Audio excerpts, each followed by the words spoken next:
Užeinam? Einam. Galima. Tai įdomu, ko čia atėjot. Prašom, einam, negaištam. Žmonių už durų pilna. Numerėlį, duodam. Taip, va, ponė, pirmas, ketvirtą ryto, ką patėjau, ką pačią. Užpildėt? Ką to? Anketą. Oi, nepildėm. Tai rašykit viską, ką klausė, atsakot į klausimus, parašą padėdėt. Ponė, gal šitą, gal turit jūs tą? Štai niekas nežino, kur ateina, reikia nešiotis, kas antras išsineša. Bankrutuoti galime. Taip. Ale dar, ponė, žiūrėkit, kaip dar čia viskų rašyti. Tai skaityt mokam, skaitom. Taip. Vardas, pavardė. Taip, ale va čia. Šeiminė padėtis.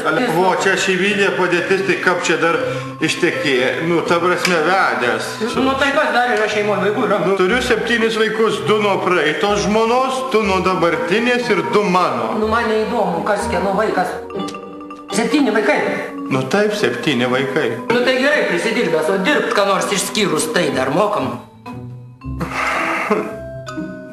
Nu, gal prisiminkit, gal ką nors mokat? Nu, duobę iškastum? Duobę? Nu, nemėginau niekada, ale jeigu reiktų, tai galėčiau kast, ponė.